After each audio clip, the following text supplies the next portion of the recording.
Existem duas razões fundamentais pelas quais os cristãos adoram a Deus.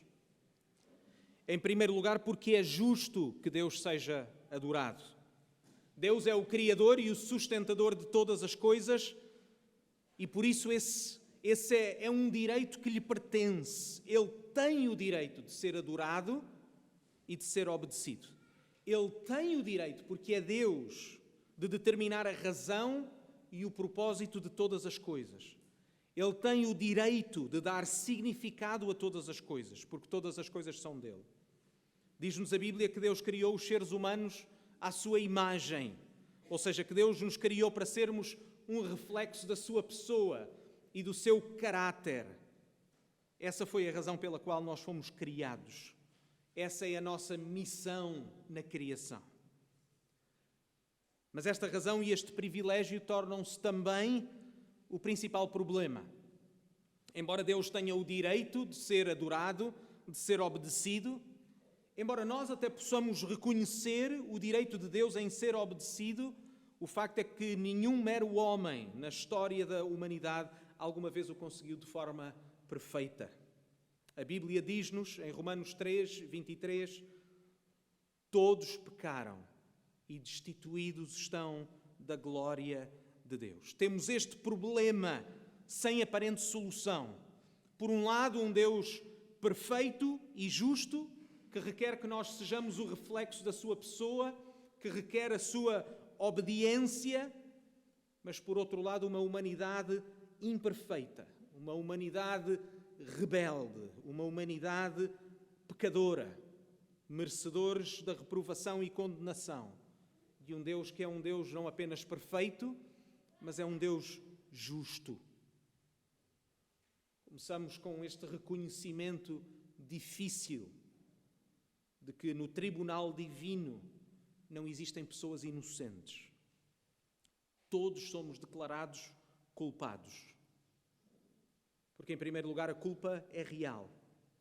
Em segundo lugar, a condenação é justa, como a Bíblia também nos ensina em Romanos 6, 23. O salário do pecado é a morte. A mensagem cristã começa por isso com uma realidade desanimadora, desesperante até. Cada pessoa é um réu culpado à espera de uma sentença final. Ou, como se quiserem de uma outra forma, somos como que condenados no corredor da morte. É o desespero de sabermos que somos culpados, que temos culpa, o de sabermos que a sentença é justa, mas ao mesmo tempo, juntamente com uma impotência em nós próprios de invertermos a nossa condição. Por mais que tentemos, por mais resoluções que façamos, não conseguimos satisfazer o juiz, não conseguimos ser perfeitos. Falhamos vez após vez, após vez, após vez. Não conseguimos, por um lado, pagar a nossa culpa passada, não podemos, por outro lado, garantir a nossa perfeição futura. É neste quadro que o Evangelho é anunciado. As boas notícias do Evangelho é que Deus fez por nós o que nós não poderíamos fazer por nós próprios. A Bíblia declara que nós estávamos mortos nos nossos pecados. Não existe ilustração mais crua para descrever a nossa condição perante Deus. Um morto é um corpo inanimado. Um morto não tem em si mesmo qualquer esperança. Mas é exatamente nessa condição crua que Deus oferece a salvação que nós tanto necessitamos. É como um condenado no corredor da morte, sem esperança, sabendo que não tem qualquer poder em si mesmo para mudar a sua situação. É a esse condenado que é anunciada a possibilidade de libertação. Mas como? Pergunta alguém. Foi o condenado considerado inocente? Não. Na verdade, a sua culpa foi confirmada. Mas como então? O juiz decidiu simplesmente apagar essa culpa, como se nada se tivesse passado? Não. Como poderia um Deus que é perfeito e justo deixar a culpa sem condenação? e seria em si mesmo uma grande injustiça. E por isso o juiz não apenas confirma a culpa, ele confirma a condenação. E por isso é o próprio Deus que resolve o que nós não poderíamos alcançar por nós próprios e fê-lo sem negar a sua perfeição, sem negar o seu caráter. Ele continua perfeito e continua justo. E por isso a culpa precisa de ser paga. E é isto que nós chamamos do Evangelho. São boas notícias de que Jesus veio ao mundo, de que Deus se fez homem para salvar os homens. Aquilo que nós jamais podíamos fazer, o próprio Deus fez. O Filho de Deus fez-se homem para salvar os pecadores. O próprio Deus torna-se homem na pessoa do Senhor Jesus. Um homem que, como nenhum outro, viveu uma vida perfeita de obediência a Deus. Ele vive a vida que todos nós fomos criados para viver, mas ele também se oferece para pagar a culpa que nos é devida. Foi ele que ofereceu a liberdade quando, em desespero, nós esperávamos no corredor para que a nossa sentença fosse cumprida. Este Evangelho, estas boas notícias que recebemos de Deus, veio apenas com duas condições: arrepende-te e crede no Evangelho. Por isso, em primeiro lugar, os cristãos adoram a Deus porque é justo. Ele tem o direito de ser adorado, Ele é Deus. Mas também por causa de todas estas coisas, em segundo lugar, os cristãos adoram a Deus porque é bom. Nós adoramos a Deus porque é justo, mas ainda mais, porque apesar de ser o nosso dever, nós também adoramos a Deus porque Ele é bom. E é nosso desejo adorar a Deus. Deus é digno de ser adorado.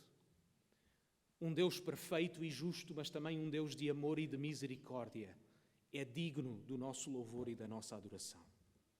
Ele é digno de receber a nossa obediência. Para os cristãos, o direito que Cristo tem em virtude de ser o próprio Deus e Criador de todas as coisas seria suficiente para a nossa obediência. Mas os cristãos adoram Cristo também, porque Ele é digno do nosso louvor. É por isso, entendam em especial os que nos visitam, e se não são cristãos, é por isso que nos chamamos cristãos, que na verdade foi um título ou um termo que foi utilizado para escarnecer ou para gozar dos cristãos no primeiro século. Olha, são pequenos cristos. Mas nós recebemos essa ofensa como a nossa própria identidade. Nós somos cristãos. Nós seguimos o Senhor Jesus, que por nós morreu na cruz para perdão dos nossos pecados. E Ele é digno do nosso louvor. Não nos cansamos de falar sobre Ele. Não cansamos de ouvir falar dEle. Não cansamos de louvar o Seu nome. Não nos cansamos de procurar ser como Ele. Para nós cristãos, Jesus é tudo para nós. É esse o tema que o apóstolo Paulo escreveu, a razão e o tema da carta que ele escreveu à igreja numa cidade chamada Colossos há quase 2000 anos e que nós temos estudado. O apóstolo Paulo escreve àqueles cristãos porque ele está preocupado que eles se esqueçam desta verdade fundamental. O Senhor Jesus é suficiente como nosso Salvador e como nosso Senhor. Não precisamos de mais nada nem ninguém do que a pessoa de Jesus para sermos aceitos por Deus. Não podemos aceitar, por isso, que mais nada nem ninguém possam ocupar um espaço que é de Jesus por direito. Nós queremos viver para a razão pela qual nós fomos criados. Nós queremos viver para a razão pela qual o Senhor Jesus nos salvou. É isso que, de uma forma simples, significa tornar-se cristão. Reconhecemos a nossa culpa perante Deus, pedimos o seu perdão e confiamos no Senhor Jesus para a nossa salvação. E ao fazê-lo, confiamos-lhe também toda a nossa vida. Confiamos que Ele é bom. Confiamos que Ele sabe todas as coisas. Confiamos na sua sabedoria e submetemos-nos a Ele porque sabemos que Ele é bom. A partir desse momento, recebemos uma nova vida. Quando entregamos a nossa vida a Jesus, temos a certeza que daí em diante, como Paulo diz nesta carta, se os irmãos abrirem as vossas Bíblias no capítulo 3, versículo 3, sabemos então que a nossa vida está escondida ou está guardada com Cristo em Deus. Essa é a nossa certeza. A nossa certeza e a nossa confiança não estão nos nossos méritos, não está na nossa capacidade de sermos obedientes até ao final da nossa vida, não está na nossa habilidade ou capacidade de conseguirmos ser como Deus quer que nós sejamos. A nossa confiança é neste Senhor que guarda a nossa vida, que garante a nossa salvação, que garante a nossa esperança. Na nossa conversão, somos unidos ao Senhor Jesus. Na sua morte, nós morremos também para a nossa velha vida. Na sua ressurreição de entre os mortos, nós também recebemos uma nova vida pela fé nele. É esta imagem de união com Cristo na sua morte e ressurreição que representa a nossa vida enquanto cristãos. É esta imagem que o apóstolo Paulo usa para falar sobre a sua fé, sobre a nossa nova vida. Vejam os versículos 12 e 13 do capítulo 3. Ou do capítulo 2, peço perdão.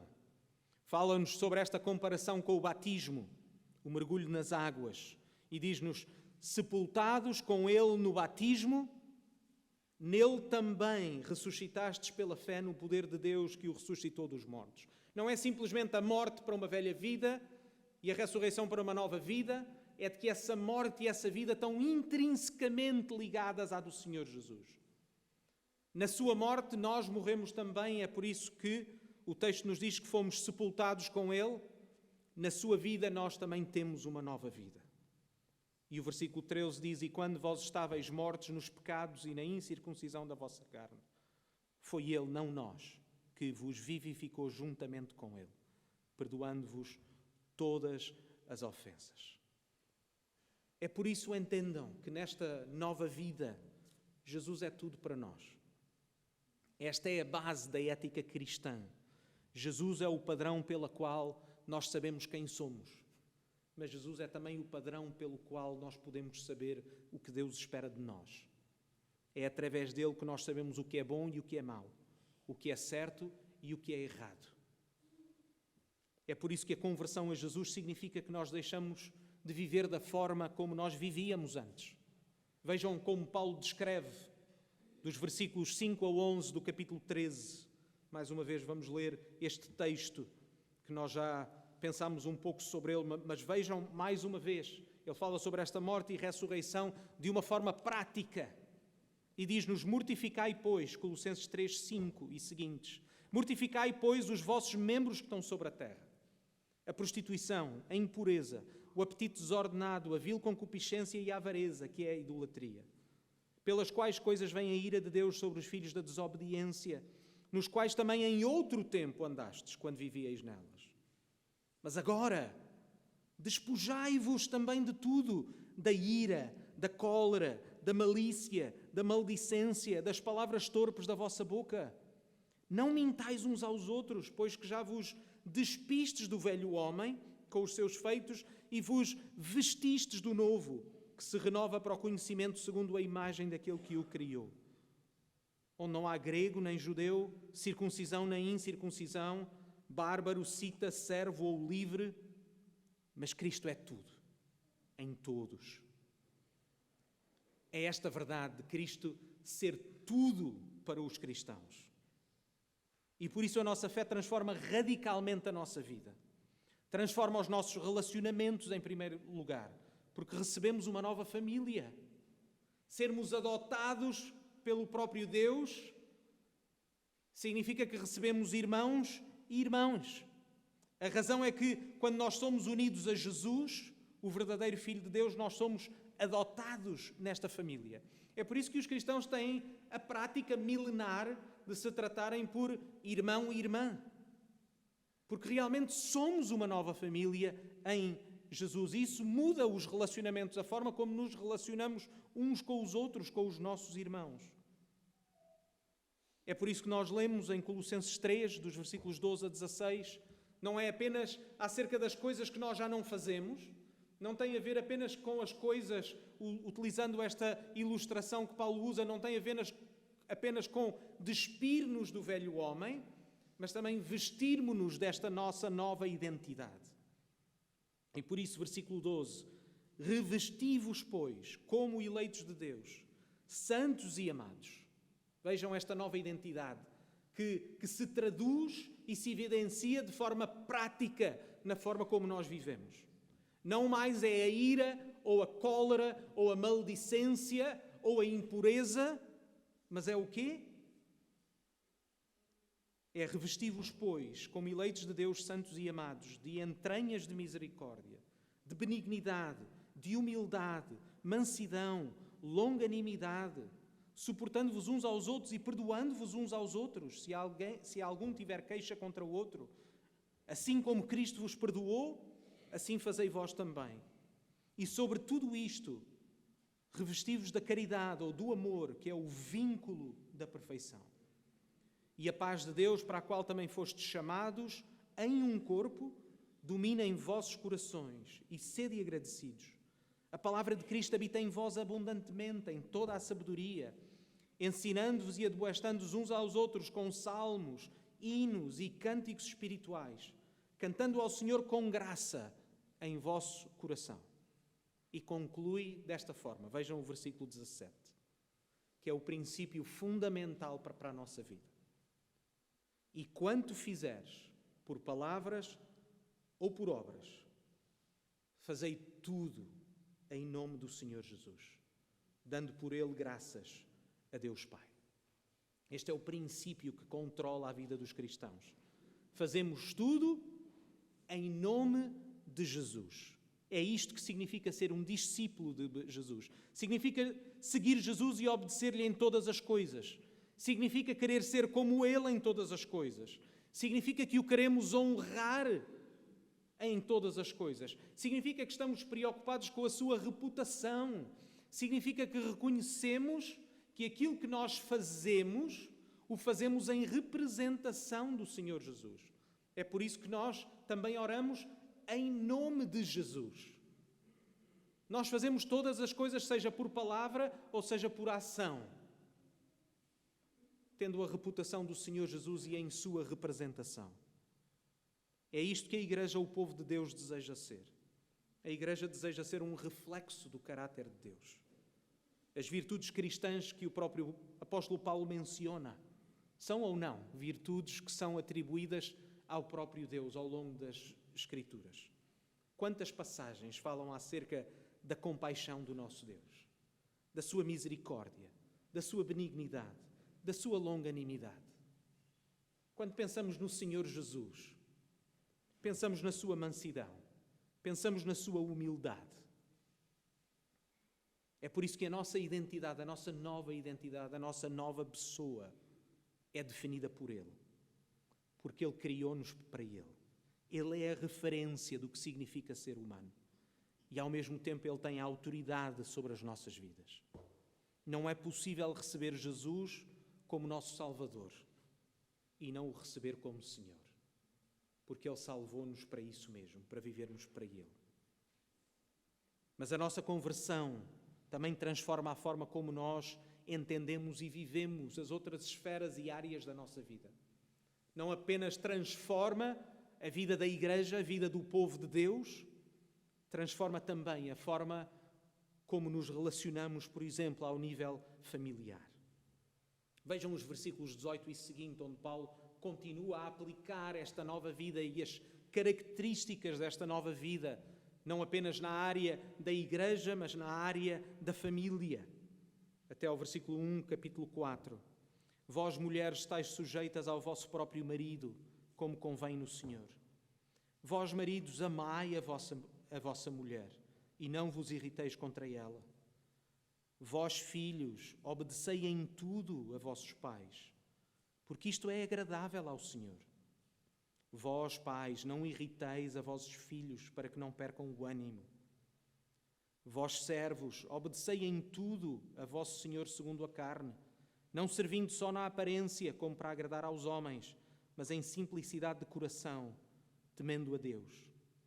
E tudo quanto fizerdes, fazei-o de todo o coração, como ao Senhor e não aos homens, sabendo que recebereis do Senhor o galardão da herança, porque a Cristo o Senhor servis. Mas quem fizer agravo, receberá o agravo que fizer, pois não há acepção de pessoas. Vós, senhores, fazei o que for de justiça e equidade a vossos servos, sabendo que também tendes um Senhor nos céus.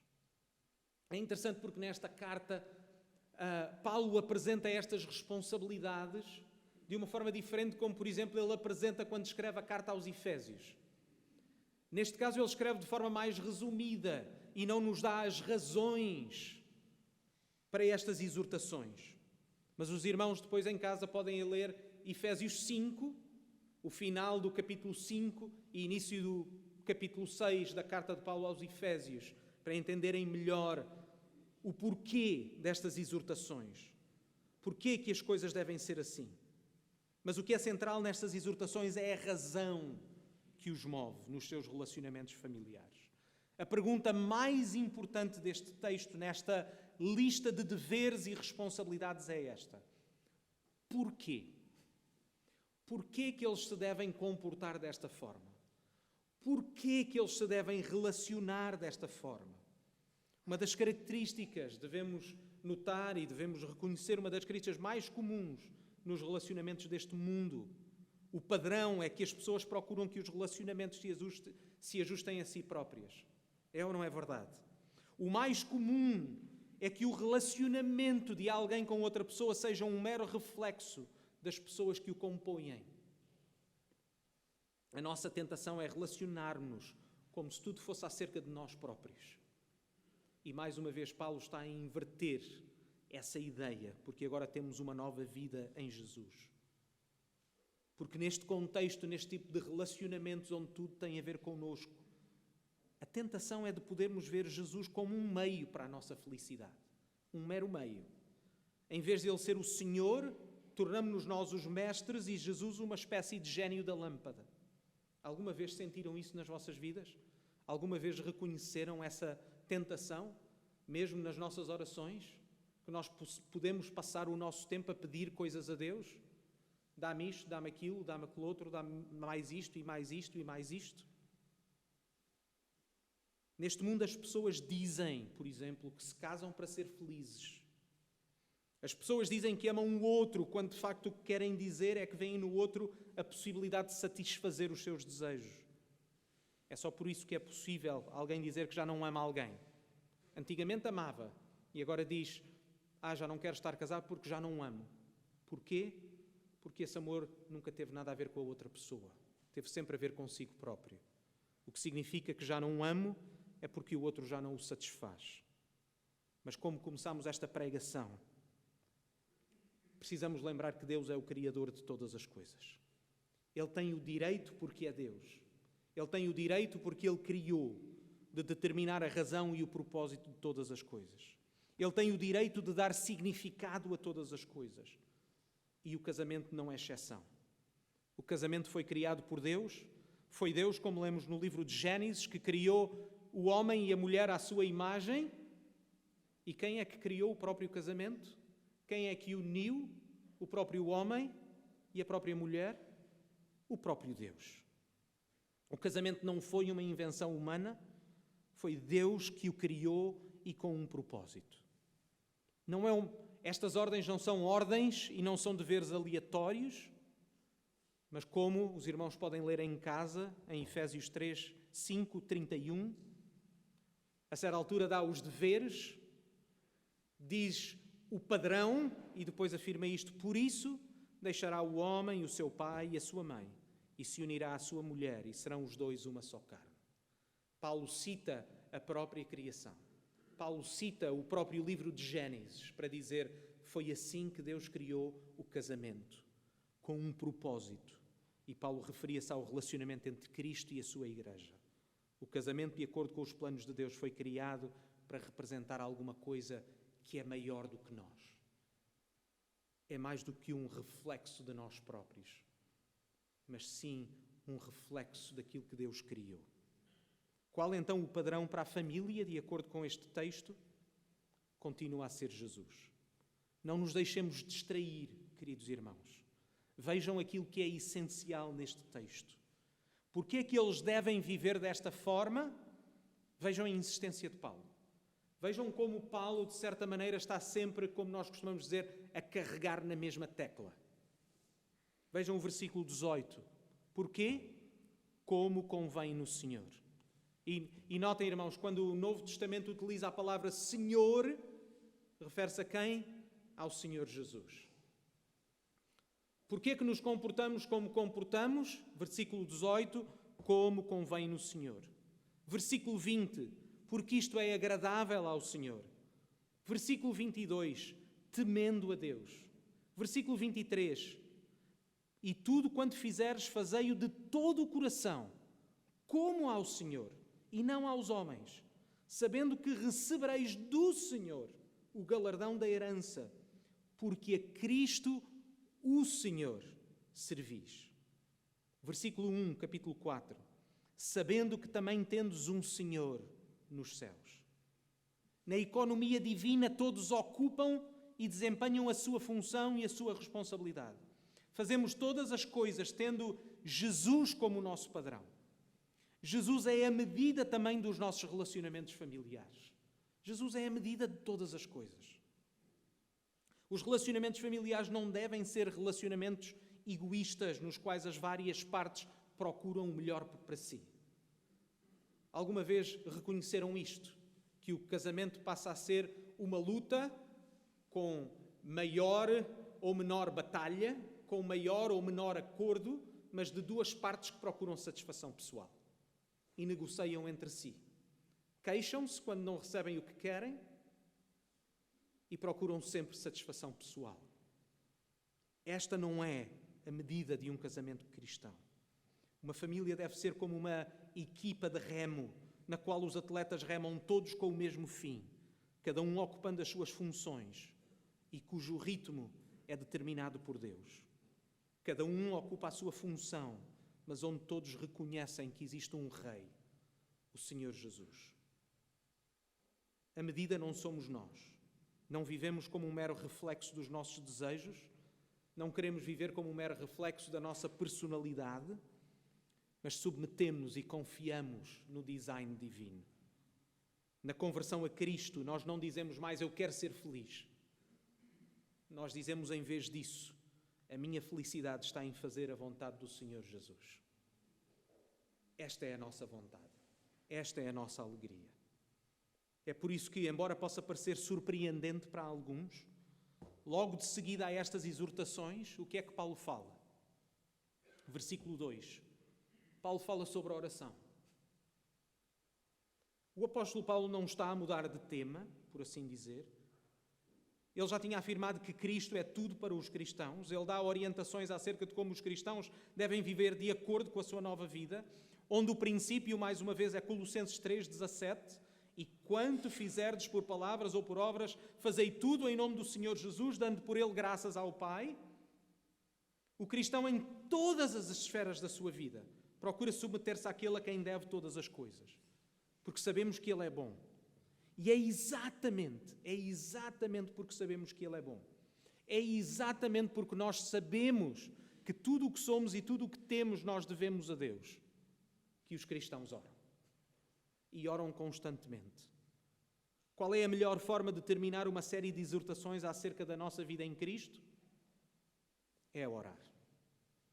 Por isso Paulo diz, versículos 2 e 3 do capítulo 4, perseverai em oração, velando nela com ação de graças, orando também juntamente por nós, para que Deus nos abra a porta da palavra, a fim de falarmos do mistério de Cristo, pelo qual estou também preso.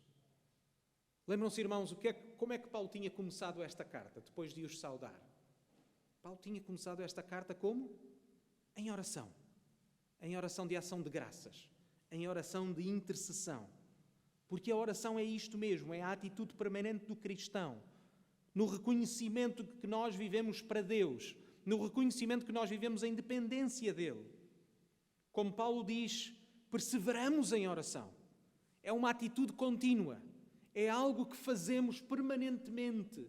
É uma atitude. Mas esta constante postura de oração, notem, Muito importante, não é uma oração conformada.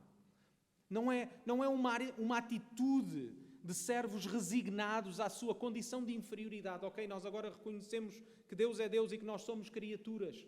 O que é que nós podemos fazer se não adorar a Deus? Não é essa a atitude que Paulo tem, pois não? Nós oramos, como diz o texto, com as nossas línguas cheias de constante agradecimento. Vêem algum tom de lamento nas palavras de Paulo? Ou vemos um tom de exultação? Ouvimos um tom exatamente de preocupação para que eles louvem a Deus, para que eles reconheçam que Deus é bom, para que eles reconheçam que Deus é digno da sua atenção, da sua devoção, da sua obediência. Esta é uma coisa boa, não é alguma coisa que nós fazemos simplesmente porque estamos resignados. Porque não há nada que nós possamos fazer. Deus é Deus, o que é que nós vamos fazer? Não, nós louvamos. Nós oramos e intercedemos e nós vimos a Deus com as nossas línguas cheias de alegria.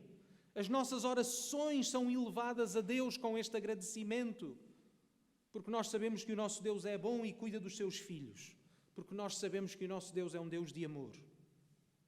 Mas ao mesmo tempo vejam como a oração de Paulo continua o tema das suas exortações. E vejam como Paulo, mais uma vez, não é aquele tipo de pessoa que diz assim: façam o que eu digo, mas não façam o que eu faço. Diz antes: façam o que eu digo, porque o que eu digo é o que eu procuro fazer. E já agora, orem por mim. Orem por mim na minha fraqueza. Orem por mim na minha limitação. Orem por mim, porque eu também sou dependente do nosso Deus. Vejam o versículo 3 e 4, quando Paulo diz: orem por nós, orem por nós. E depois diz para quê? Para que Deus nos abra a porta da palavra, a fim de falarmos do mistério de Cristo, pelo qual estou também preso, para que o manifeste como me convém falar. Irmãos, na prisão, limitado na sua liberdade, o apóstolo pede as orações dos seus irmãos. Pede as orações dos outros cristãos. A parte importante é o que é que ele pede.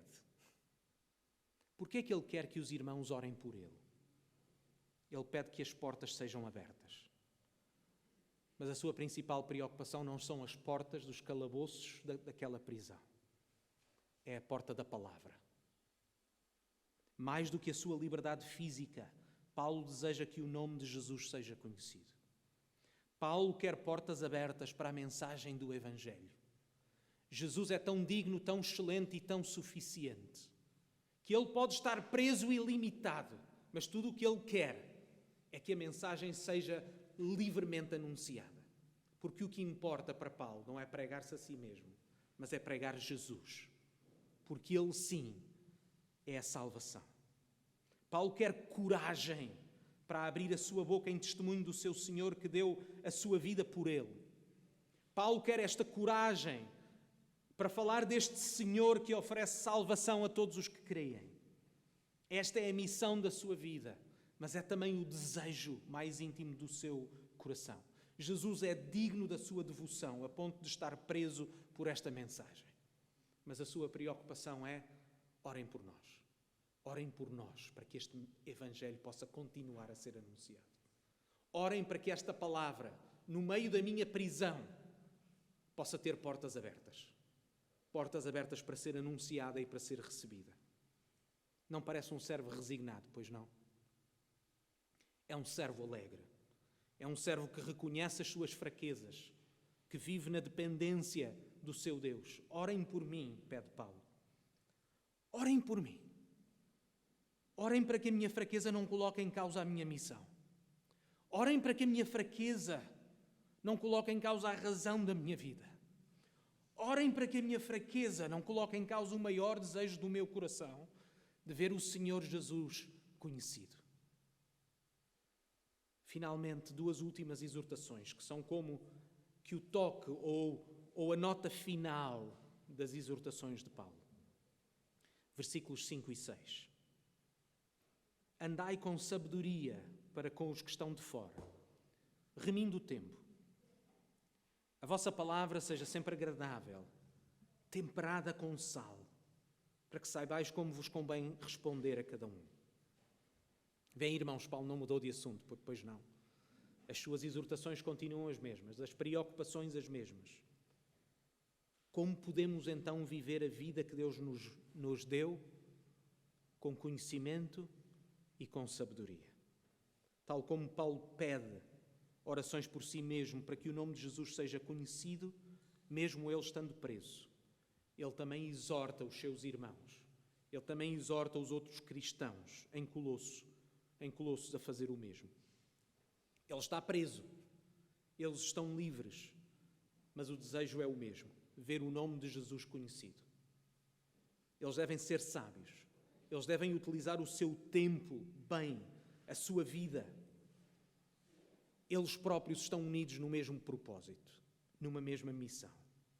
Usem as palavras da vossa boca com um propósito e de forma sábia, diz Paulo. Falem de Cristo. Anunciem o Evangelho. Como Paulo diz, remindo o tempo. Não percam as oportunidades que vos são dadas. Que o Senhor Jesus e o seu Evangelho estejam sempre na vossa boca. Que as vossas mentes estejam ocupadas e focadas naquilo que é mais importante, que é fazer Cristo conhecido. Que as vossas palavras sejam temperadas com sal. Usem as vossas línguas, não apenas para falar a verdade, mas para fazê-lo de uma forma sábia. Em suma, como podemos então concluir estas exortações? Qual deve ser a nossa resposta? Nas palavras de João Calvino. O grande ponto, então, é que nós somos consagrados e dedicados a Deus. E, portanto, não devemos daqui em diante pensar, ou falar, ou planear, ou agir, sem termos a glória de Deus em vista. Se não pertencemos a nós, mas ao Senhor, torna-se então evidente tanto o erro a ser evitado, como o fim para o qual as ações das nossas vidas devem ser dirigidas. Não pertencemos a nós. Portanto, não deve ser a nossa própria razão ou vontade a governar os nossos atos. Não pertencemos a nós. Portanto, não façamos do nosso fim a procura do que possa ser agradável à nossa natureza carnal. Não pertencemos a nós. Por isso, na medida do possível, esqueçamos-nos de nós próprios e das coisas que são nossas. Nós pertencemos a Deus. Vivamos e morramos para Ele. Pertencemos a Deus. Portanto, deixemos que a sua sabedoria e vontade presidam todas as nossas ações. Nós pertencemos a Deus. A Ele, pois, como o único fim legítimo, deixemos que cada parte da nossa vida seja dirigida. Amém? Que Deus nos ajude a procurar ser obedientes, a procurar vivermos de forma digna da forma como Ele nos chamou, para que nós possamos olhar para o Senhor Jesus como esta pedra preciosa, tão excelente, este tesouro, que vale a pena abandonar todos os outros tesouros para o guardar e para o comprar. Um Senhor que é suficiente para nos reconciliar com Deus e para nos dar uma esperança inabalável, uma esperança eterna. Vamos orar. Pai do céu, é com corações cheios de agradecimento, é com corações cheios de alegria, de um gozo indescritível que nós vimos perante Ti.